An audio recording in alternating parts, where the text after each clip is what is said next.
వానలొచ్చినా వరదలొచ్చినా పేదలకు 1వ తేదీనే పింఛన్లు అందిస్తున్నామని రాష్ట్ర సాంఘిక సంక్షేమ శాఖ మంత్రి డాక్టర్ డోల బాల వీరాంజనేయ స్వామి అన్నారు. పేదల సేవలో ప్రభుత్వం కార్యక్రమంలో భాగంగా టంగుటూరు మండలం తూర్పు నాయుడుపాలెం గ్రామంలో ఆయన ఎన్టీఆర్ భరోసా పింఛన్లను పేదలకు పంపిణీ చేశారు. ఈ సందర్భంగా మాట్లాడుతూ రాష్ట్రం ఆర్థిక ఇబ్బందులు ఉన్నప్పటికీ ఏడాదికి 32,500 కోట్ల రూపాయలను పేదల పింఛన్ల కోసం అందిస్తున్నామన్నారు. రాష్ట్ర వ్యాప్తంగా 2,728 కోట్ల రూపాయలను పింఛన్ల కింద పేదలకు ఇస్తున్నామన్నారు. తుఫాను ప్రభావంతో కురిసిన వర్షాలకు జిల్లాలో పత్తి, జొన్న, మొక్కజొన్న పంటలకు బాగా నష్టం జరిగిందన్నారు. నష్టపోయిన రైతులను ఆదుకుంటామన్నారు. 32,000 కోట్లు 32,500 కోట్ల సంవత్సరానికి పెన్షన్గా మన ప్రభుత్వం పంచుతాం.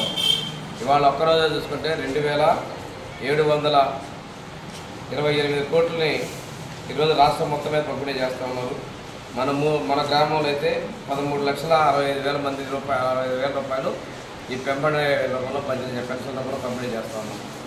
వర్షం వచ్చినా కానీ వరదలు ఈరోజు వర్షం జరుగుతున్నా కానీ ఈరోజు కూడా పంపిణీ చేయడం ముఖ్యమంత్రి రావచ్చు. దానికి అనుగుణంగానే ఈరోజు నిర్ణయం చేసిన తర్వాత 10 గంటలకి వాళ్ళ ముఖ్యమంత్రి గారు ఇంటి దగ్గర మీటింగ్ పెట్టారు. మీ ప్రాంతాల్లో వర్షాలు వచ్చి రైతులు ఎంత నష్టపోయారు, ఏమి ఇబ్బంది అయింది దాని మీద మీటింగ్కి వెళ్ళాలి. కాబట్టి ఉదయాన్నే ఈ కార్యక్రమం కూడా మన గ్రామంలో పెట్టుకోవడం జరిగింది. దీనిలో కూడా చూసుకుంటే ఒకసారి జిల్లా మొత్తంలో చూస్తే పత్తి రైతులు బాగా ఇబ్బంది పడ్డారు. ఆ తర్వాత సజ్జ రైతులు మన ప్రాంతంలో చిన్నప్పుడు ఉండే ఇప్పుడు సజ్జ లేదు.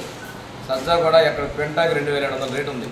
అది ఈరోజు బాగా వచ్చే పొలాల్లోనే కంకులు మొలకెత్తే పరిస్థితి వచ్చాయి. జొన్న కూడా అదే పరిస్థితిలో ఉంది. జొన్న కూడా అదే రేటు ఉంది, 2,500 క్వింటాకి.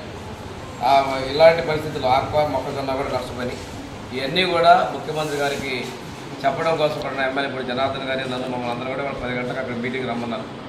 జిల్లాలో ఏ రైతులు నష్టపోయారా, ఏం జరుగుతుందని చెప్పడం కోసమే మీటింగ్ పెట్టారు.